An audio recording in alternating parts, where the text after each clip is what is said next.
ટોપ સ્ટોક્સની details સાથે જોડાયા છે સહયોગી નીરજ અને આરતી. નીરજ, આરતી, ગુડ મોર્નિંગ અગેન. અને કયા સ્ટોક્સ જે છે સમાચાર કે પછી પરિણામને લીધે ફોકસમાં રહેશે? નીરજ, આપની સાથે શરૂઆત કરીએ.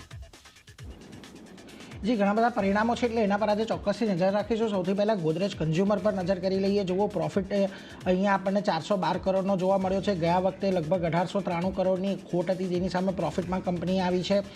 રેવન્યુ અહીંયાથી લગભગ 6.5% જેટલી વધી છે. એબિટામાં 0.5% ઉછાળો છે, પરંતુ માર્જિન અહીંયાથી થોડા દબાણમાં રહેતા જોવા મળ્યા છે, એટલે એના પર એક નજર રાખજો. ગોદરેજ કન્ઝ્યુમર પરિણામો સારા છે, પરંતુ ઓપરેશનલ પરફોર્મન્સ અને માર્જિન થોડાક નબળા છે, એટલે કદાચ એની અસર આજે થોડીક આપણને આવતી જોવા મળે, પરંતુ ઓવરઓલ અહીંયાથી એક સારા પરિણામ છે, એટલે એના પર એક નજર રાખીશું. બીજી તરફ બીએસસીના પરિણામ આવતા જોવા મળ્યા. જુઓ, પ્રોફિટ અહીંયા લગભગ 494 કરોડ જેટલો થતો જોવા મળ્યો છે. ઓલમોસ્ટ આ પ્રોફિટનો આંકડો જે છે આપણને 5 ગણો જેટલો વધતો દેખાયો છે, 107 કરોડથી.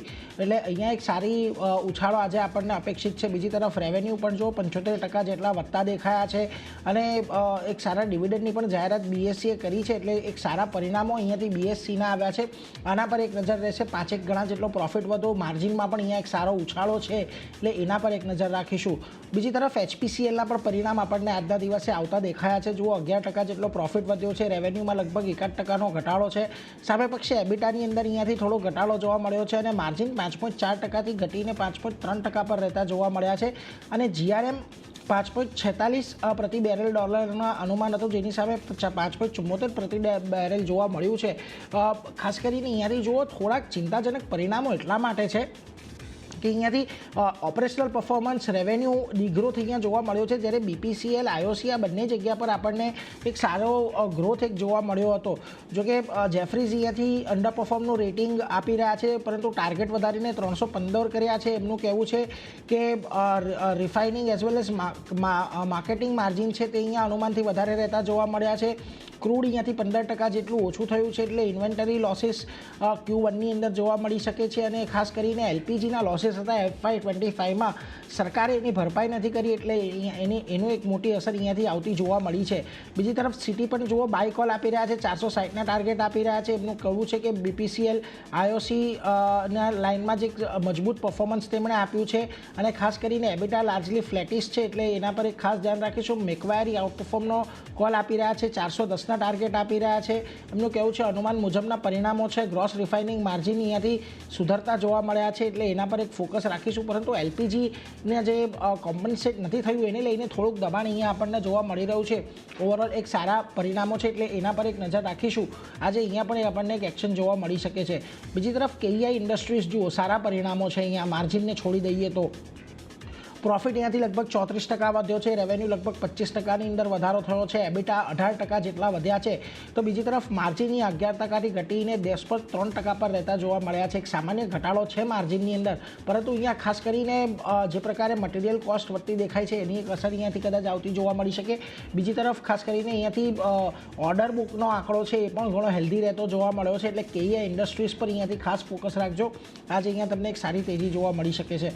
બીજી તરફ તમારે એમજીએલમાં પણ એક પરિણામ પર નજર રાખવાની છે. જો પરિણામ સારા એવા સુધર્યા છે, લગભગ 11-12% ઉછાળો નેટ પ્રોફિટમાં આવ્યો છે. રેવન્યુમાંથી 60% જેટલા વધતા દેખાયા છે. ઓપરેશનલ પરફોર્મન્સ પણ અહીંયાથી સારું એવું છે, 20-21% અહીંયાથી એબિટામાં ઉછાળો છે, અને માર્જિન પણ 18%થી વધીને લગભગ 20.3% પર પહોંચતા જોવા મળ્યા છે. એટલે અહીંયા પણ આપણને એક સારો પરફોર્મન્સ આવતું દેખાઈ રહ્યું છે. આપણે આઈજીએલમાં પણ જોયું હતું, એક સારું પરફોર્મન્સ આવ્યું હતું Q4ની અંદર, ડિસ્પાઇટ જે એપીએમ ગેસ એલોકેશન છે એ ઘટતું જોવા મળ્યું હતું, તે છતાં પણ. એટલે અહીંયા પણ એમજીએલમાં પણ આપણને એ જ પ્રકારના અત્યારે પરિણામ આવતા દેખાયા છે, અને એક સારી તેજીની અપેક્ષા અહીંયા પણ રાખી શકાય. પરિણામો સારા છે. પિરામલ એન્ટરપ્રાઇઝીસના પરિણામો આવતા દેખાયા. જુઓ, પ્રોફિટની સામે કંપની લોસની અંદર આવી છે, 23.3 કરોડની લોસ છે, એટલે કોઈક એક્સેપ્શનલ આઇટમ અહીંયાથી હોય એને કારણે અહીંયાથી લોસ જોવા મળી રહ્યો છે. બીજી તરફ એનઆઈઆઈ 6.5% જેટલા ઘટ્યા છે. ગ્રોસ એનપીએ 2.8% પર ફ્લેટ છે, અને નેટ એનપીએની અંદર વધારો જોવા મળ્યો છે. એટલે ઘણા નબળું ક્વાર્ટર પિરામલ એન્ટરપ્રાઇઝ માટે રહેતું જોવા મળ્યું છે, એટલે આજે અહીંયા તમને એક મોટા ઘટાડા તરફેનું સંકેત દેખાઈ શકે છે, એટલે એના પર નજર રાખજો. બીજી તરફ પેટીએમ પર એક ખાસ પરિણામ આવતા દેખાયા, એટલે એના પર એક નજર રાખજો. પેટીએમની અંદર જુઓ, નેટ લોસ અહીંયાથી 550 કરોડથી થોડો ઘટીને 544 કરોડ પર રહેતો જોવા મળ્યો છે. રેવન્યુ અહીંયાથી 15% જેટલી ઘટી છે. અધર ઇન્કમની અંદર એક વધારો થયો છે, અને 522 કરોડનો એક એક્સેપ્શનલ લોસ એટલે કે એકવારનો એક મોટી ખોટ હતી એને લઈને અહીંયાથી ખાસ કરીને ઘટાડો આવતો જોવા મળ્યો છે, એટલે આ બધા પર એક નજર રાખીશું. પેટીએમમાં પણ આજે તમને થોડુંક દબાણ તરફી કારોબાર જ જોવા મળી શકે છે, એટલે જો બીએસસી HPCL આજે કદાચ જો તમને બજાર થોડોક સાથ આપે તો અહીંયાથી એક તેજી જોવા મળી શકે છે, પરંતુ પિરામલ પેટીએમમાં તમને એક ઘટાડા તરફી કારોબાર જોવા મળી શકે છે. આ સિવાય આરતી તમારા લિસ્ટમાં કયા સ્ટોક જેના પર ખાસ નજર રાખીશું? જેને પણ ઘણા બધા કાઉન્ટર છે. GMDC સાથે શરૂઆત કરીએ તો પોઝિટિવ સમાચાર અહીંયા સપ્લાય કરાર કરવાના સમાચાર આવી રહ્યા છે. કચ્છની જે લખપત પુનરાજપુર માઇન છે એના માઇલસ્ટોન માટેના કરાર કરવામાં આવ્યા છે અને સિટી ગોલ્ડ પાઇપ્સ માટે લોંગ ટર્મ સપ્લાય કરાર કર્યા છે અહીંયા, એને કારણે એક પોઝિટિવિટી GMDC આજે બતાવી શકે છે. અહીંયા એક ફોકસ કરવાનું રહેશે. નેક્સ્ટ કાઉન્ટર જે છે તે NLC ઇન્ડિયાનું કાઉન્ટર છે. અહીંયા પણ કરાર કરવાના સમાચાર આવી રહ્યા છે, જ્યાં NLC ઇન્ડિયા રિન્યુએબલ ખાસ કરીને રાજસ્થાન રાજ્ય વિદ્યુત ઉત્પાદન નિગમ સાથે ખાસ કરીને કરાર કર્યા છે અને 810 મેગાવોટ સોલાર પાવર પ્રોજેક્ટ માટે આ કરાર કરવામાં આવ્યા છે, જેમાં રાજસ્થાનના પુગલ સોલાર પાર્કમાં સોલાર પાવર પ્રોજેક્ટ માટે કરાર કર્યા છે અહીંયા, અને વાર્ષિક 2 અબજ યુનિટ ઉત્પાદન કરવાનું લક્ષ્ય પણ કંપનીનું રાખી રહ્યું છે, એટલે એક ફોકસ અને પોઝિટિવિટી સ્ટોક બતાવી શકે છે. અહીંયા ધ્યાન રાખવાનું રહેશે. સાથે જ MOU કરવાના સમાચાર પણ આવી રહ્યા છે, જ્યાં IREL ઇન્ડિયા સાથે કંપનીએ MOU કર્યા છે અને ભારત અને આંતરરાષ્ટ્રીય સ્તર પર માઇન્સ અને રેટ અર્થ એલિમેન્ટ્સ સેક્ટરમાં તકના ફાયદા માટે આ MOU જે છે ત્યાંથી કરવામાં આવ્યા છે, તો એને કારણે એક ફોકસ NLC ઇન્ડિયા પર પણ રાખવાનું રહેશે. અહીંયા એક પોઝિટિવિટી આપણને સમાચારના લીધે બનતી દેખાઈ શકે છે. નેક્સ્ટ કાઉન્ટર ફાર્મામાંથી સન ફાર્માનું છે. મેનેજમેન્ટ ફેરફારના સમાચાર આવી રહ્યા છે. અહીંયા જુઓ, CS મુરલીધરન જે છે તે હવે કંપનીના ફાઇનાન્સ અને અકાઉન્ટ EVP અને CFO તરીકે નિયુક્ત થયા છે અને 1 જુલાઈથી તેઓ પોતાનું પદ જે છે ત્યાંથી સંભાળતા જોવા મળશે, જ્યારે જયશ્રી સદગોપન જે છે તે કંપનીના CFO તરીકે નિયુક્ત થયા છે અને 1 જુલાઈથી તેઓ પણ પોતાનો કાર્યભાર સંભાળતા જોવા મળશે. તો એક મેનેજમેન્ટ ફેરફારમાં જે સમાચાર આવતા દેખા રહ્યા છે, એક ફોકસ સન ફાર્મા પર પણ આજે રાખવાનું રહેશે. શ્રીરામ ફાઇનાન્સ નેક્સ્ટ કાઉન્ટર ફોકસમાં એટલા માટે કારણ કે શ્રીરામ ઇન્વેસ્ટમેન્ટ હોલ્ડિંગ પ્રાઇવેટ લિમિટેડમાં કંપની 50.1 કરોડમાં 100% હિસ્સો અહીંયાથી ખરીદવા જઈ રહી છે અને 158.28 રૂપિયા પ્રતિ શેરના ભાવ પર 31.66 લાખ ઇક્વિટી શેર્સ અહીંયાથી કંપની ખરીદતી જોવા મળશે. તો એક શ્રીરામ ફાઇનાન્સ પર પણ ફોકસ રાખવાનું રહેશે. અહીંયા સમાચારનું રિએક્શન કઈ રીતે સ્ટોક દેખાડે છે નજર રાખવાની રહેશે. સોમ ડિસ્ટિલરીઝ નેક્સ્ટ કાઉન્ટરની વાત કરી રહી તો બિઝનેસ અપડેટ અહીંયા આવતા દેખાઈ રહ્યા છે, જ્યાં ઝારખંડમાં બીજી સૌથી મોટી બિયર કંપની તરીકે હવે આ કંપની જે છે ત્યાંથી સામે આવતી દેખાઈ રહી છે અને 22% માર્કેટ શેર ખાસ કરીને હાંસલ કર્યો છે કંપનીએ. સ્ટ્રેટેજિક એફર્ટ્સ અને ડિસ્ટ્રીબ્યુશન નેટવર્ક ખાસ કરીને મજબૂત છે અહીંયા કંપનીનું, એને કારણે એક ફોકસ અને પોઝિટિવિટી સોમ ડિસ્ટિલરીઝ આજે બતાવી શકે છે. અહીંયા પણ ધ્યાન રાખવાનું રહેશે.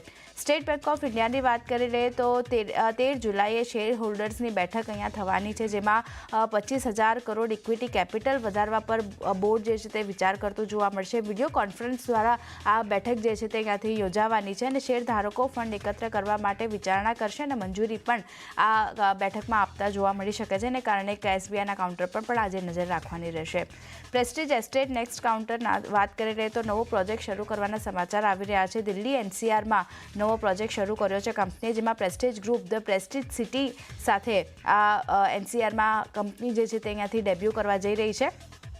એક સપ્તાહમાં 3,000 કરોડનું વેચાણ જે છે તે અહીંયાથી હાંસલ પણ કર્યું છે અને ઇન્દ્રાપુરમ એક્સટેન્શન્સમાં 1200 યુનિટ ખાસ કરીને વેચાયા છે, જેમાં વધુ રેસિડેન્શિયલ તબક્કાઓ માટે વિસ્તરણ કરવાની યોજના પણ કંપની રાખી રહી છે. તો એક પ્રેસ્ટીજ એસ્ટેટ આજે ખાસ ફોકસમાં રાખવાનું રહેશે. અહીંયા ખાસ કરીને દિલ્હી NCRમાં જે રીતે ડેબ્યુ કરવામાં આવ્યું છે એને કારણે એક ફોકસ અને પોઝિટિવિટી સ્ટોક બતાવી શકે છે.